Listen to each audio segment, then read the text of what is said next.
to Jesus Christ. Change the direction of your life.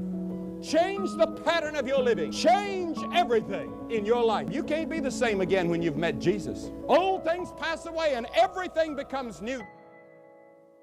Quando eu mudei aos 13 anos para São Paulo, eu me afastei totalmente da igreja e de Deus também, e vivi muitas coisas das quais eu me arrependo e que fizeram de mim uma pessoa que tinha muitas feridas. Com 19 anos de idade, eu fui convidado para um acampamento. E quando eu cheguei naquele acampamento, no primeiro dia, na primeira mensagem, a palavra entrou no meu coração, me arrebentou. E quando o Dante, que era o pregador da noite, fez o apelo, eu entreguei a minha vida para Cristo. E na época eu coloquei para Deus um desafio. Eu fumava, não conseguia parar de fumar. E eu falei, se você existe, Deus, e tem perdão para mim, eu quero parar de fumar totalmente. Mas se eu não conseguir, eu vou dizer para todo mundo que você não existe. Quando eu voltei, o ônibus parou no posto, que eu vi uma pessoa fumando, ali eu descobri que Jesus tinha me aceitado. E foi um milagre na minha vida, porque nunca mais eu senti vontade e nunca mais eu pus um cigarro na boca. Minha vida cristã começou com um milagre, o milagre da libertação do vício. Bom, 6 meses depois, eu já comecei a sentir o chamado de Deus. No primeiro ano eu li a Bíblia 5 vezes e já estava conhecendo muito a Bíblia a ponto de, no ano de 83, eu fui ser o preletor 2 anos depois, no mesmo acampamento no qual me converti. E ali eu já estava cursando faculdade de teologia e o chamado de Deus foi uma coisa muito forte. Eu perguntei ao meu pai se ele me abençoava, ele me abençoou, então eu não tive dúvida alguma. Abandonei a faculdade de engenharia no 3º ano, porque eu sabia que Deus tinha para mim o chamado ministerial.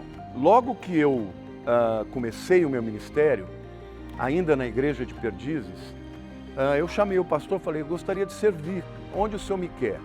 Ele disse, olha, eu quero que você trabalhe com um grupo de jovens que são muito problemáticos, eles ficam no estacionamento da igreja, zoam com as pessoas e ninguém dá conta dele. Então, eu comecei um grupo de jovens chamado UMP.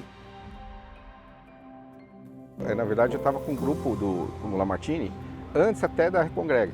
E ali, o Lamartine, a Lilian, eu, o Rodolfo, o Batata, muitos jovens na época, um pé fora da igreja, outro na igreja, ele conseguiu agrupar esse pessoal através da palavra.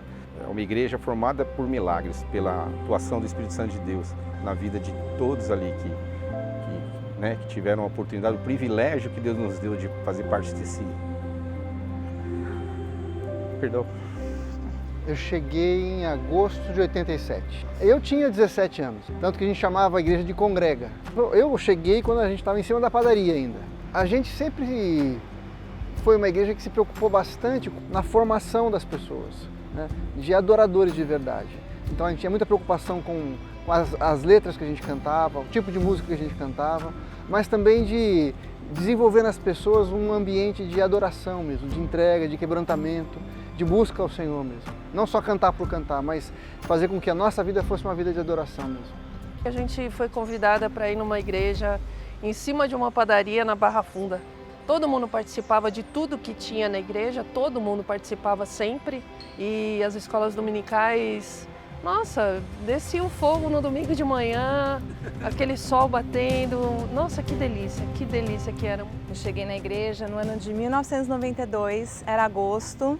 Eu, minha mãe, nós íamos lá toda semana e o Caio sempre falava, meu irmão Lamartine, meu irmão Lamartine. E eu pensava, bom, quem que é o meu irmão Lamartine? Acho que é um senhor, né, idoso e tal. Mas daí teve o congresso da Nova Era, nós fomos e ali eu vi quem era o Lamartine. 2 meses depois, nós fomos para a Igreja Batista da Barra Funda, lá na Rua Boracéia. E eu tinha 15 anos de idade, eu era uma adolescentinha. Assim que eu entrei lá na Boracéia, aquela atmosfera de adoração, de louvor tomou conta de mim, é aqui que eu vou ficar. A época da Pio XI foi muito especial porque foram os anos que o Lamartine sentiu um chamado na política, né? A gente esteve trabalhando nas campanhas e depois ele assumiu uma cadeira no Congresso Nacional. A gente fez muitos atos proféticos lá em Brasília, no Congresso, profetizamos bênçãos sobre a nação e isso gerou em nós aquela paixão. Conforme você vai crescendo, você vai crescendo em número de pessoas, você vai crescendo em aspecto financeiro, então isso nos possibilita a mais ações, né? Mas o fervor sempre foi o mesmo, pequeno, médio, grande, com pouca gente, com muita gente, e eu acho que é isso que é importante, amor a Deus sobre todas as coisas e servi-lo com paixão, né? Com devoção. A palavra que significa Yah Church é família e mais precisamente filha. Eu digo que eu tive 2 filhas, eu tive a Érica e eu tive a igreja. Eu me sinto um pouco mãe dessa família. Eu sinto uma satisfação enorme, nem acredito que Deus fez. Eu sinto como uma filha, uma igreja cheia de filhos que eu amo muito, como pai. Eu não fui perfeito para minha filha, mas sempre amei demais. Assim também para a igreja. Eu amo ver essa igreja recebendo pessoas novas, entregando a vida para Jesus. E eu quero fazer isso até morrer, porque isso é a coisa mais importante da minha vida.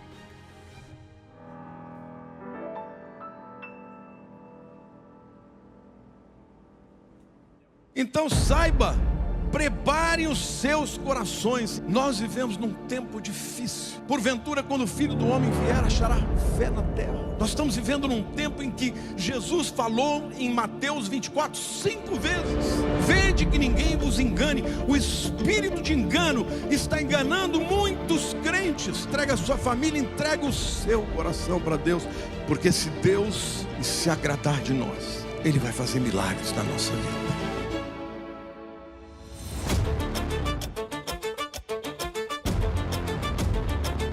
Primeiro, não só o ministério profético deve liberar a palavra profética, mas todos nós. O chamado da igreja é um chamado de ser sal e luz nesta terra. Para que nós tenhamos o olhar de Cristo para as pessoas e para a situação. A gente crê que a Bíblia tem resposta para quem viveu no primeiro século e para quem vive hoje. A gente procura então entender quais são essas necessidades e a gente aplica a palavra de Deus para todas elas. Eu creio que nada muda mais a nossa vida do que a palavra de Deus. E a palavra de Deus não só ouvida, mas praticada. Porque só quando você é maduro, você realmente frutifica, né? Se nós tivermos uma igreja com milhares de pessoas e todos crianças recém-nascidos em Cristo, infantis, que não amadurecem, a gente não vai ter impacto sobre a sociedade, sobre o mundo.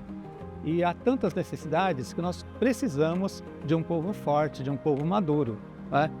Então, o nosso grande desafio é esse, levar a igreja inteira a um processo de crescimento, de amadurecimento, para que eles frutifiquem, tanto para experimentar na sua vida pessoal plenitude do que Jesus nos traz, como para poder servir a Deus e servir a nossa geração.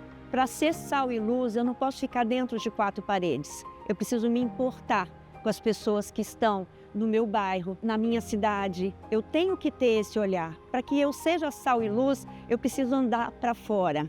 E a gente via uma situação de vulnerabilidade muito grande aqui na Vila Leopoldina. Nós somos esse braço social, mas é um braço social que leva a Jesus, que é a solução, que é a resposta, que é aquele que transforma de verdade. Então, assim, se Jesus faz isso, nós hoje somos os representantes, os instrumentos dele para fazer isso aqui nessa terra. E hoje eu posso dar amor, porque Deus me deu filhas e me deu um trabalho onde pessoas precisam ser amadas. Que você olhe para quem está passando por algum tipo de vulnerabilidade, de fragilidade, olhe para a viúva, olhe para o órfão, e a lista ali é sobre as mazelas daquele tempo. E eu penso que hoje, o que faz parte dessa lista é o pobre, é o drogadicto, é o órfão ainda, é a viúva. Então, não existe cristianismo descolado do olhar para pessoas que estão passando por algum nível de sofrimento. Porque foi assim que Jesus caminhou e é assim que a Bíblia aponta que nós temos que caminhar desde o Velho Testamento. Mas eu tenho o privilégio de circular de estar em outras igrejas e quando eu saio e volto eu falo, uau, graças a Deus nós fazemos bastante coisa, mas ainda não é o suficiente que o Senhor continue abrindo portas e dando recursos, porque tem muito a ser feito no lugar onde Deus nos estabeleceu como igreja, no bairro onde nós estamos, onde a IA Church está. Para mim é uma igreja que ama a palavra, é uma igreja que ensina o povo a amar a palavra e amando a palavra você vai amar a Deus e você vai amar o teu próximo, porque a palavra é a base de tudo. Deus tem nos chamado para brilhar a luz de Jesus em todas as esferas. Então a minha visão é que esse crescimento da igreja possa resultar em mais vidas encontrando a Cristo. E para isso é muito importante que a gente saia das quatro paredes. A gente já tem feito isso. Creio que Deus vai nos levar para novos lugares, numa nova proporção, para alcançar ainda mais pessoas. Bom, o que eu espero da IA no futuro é nós de fato estarmos inseridos em todas as esferas da sociedade, como nós temos a nossa confissão, né? Na educação, na política, nas artes. É isso que eu espero, porque eu não quero estar preso simplesmente a um prédio, né? Nós já não somos presos a isso, prova disso é a ação social daqui que é muito forte, mas nós temos potencial e Deus nos chamou, cara, para transformar não somente a Leopoldina, né, o bairro da Vila Leopoldina, então a zona oeste de São Paulo, mas o estado de São Paulo, o Brasil. Nós temos potencial, na mão de Deus nós temos potencial de transformar a sociedade como um todo, gerando transformação de caráter, gerando encontros, gerando restauração em casamentos e salvação nas vidas, né, gerada pelo Espírito, mas nós como canais sendo usados por Deus. O Senhor quer levantar os jovens como excelentes, sabe? Assim, mostrar que crente não se contenta em fazer o mínimo, não. A gente faz o melhor para a glória de Deus, desde o trabalho, desde do cuidado da casa, desde os relacionamentos. Hoje eu estou usufruindo de uma igreja muito estruturada, mas que lá atrás pessoas pagaram um preço para que nós tivéssemos esse conforto. A gente já fez 2 casamentos de ovelhas que se conheceram no Chuai e eu olho para isso e fico assim, meu Deus, é uma nova família sendo formada. Tenho muita esperança de uma igreja que é família e que também ama as famílias. Cara, realmente continuar com esse legado, né, da adoração, mas também, e no futuro, com certeza vai ficar cada vez mais estruturado, mas a gente lembrar que realmente a gente é uma igreja e além disso a gente é uma família. Em relação à igreja do futuro, eu oro para que esses relacionamentos, essas amizades, as células, os ministérios sejam ainda mais intensificados, para que as pessoas possam crescer e se desenvolver enraizados dentro da família IA Church. Estamos de pé, perseguidos, mas não abandonados, abatidos, mas não destruídos. Estamos de pé, não caminhamos pelo que vemos, o que nos move é o que nós cremos. Nação Santa, somos a igreja, vivemos por fé, estamos de pé. Daqui 35 anos, é difícil imaginar o que a sociedade vai ser, mas o que eu acredito é que o Evangelho ele vai perdurar. Eu acredito que nós seremos um grande ministério e a gente vai fazer muita diferença nos lugares que nós estivermos. Esse é meu sonho, que onde tiver uma IA, a cidade vai ser impactada. Vamos avançar, não vamos parar de crescer. Ninguém pode parar a igreja do Senhor. Não caminhamos pelo que vemos, o que nos move é o que nós cremos. Nação Santa, somos a igreja, vivemos com fé,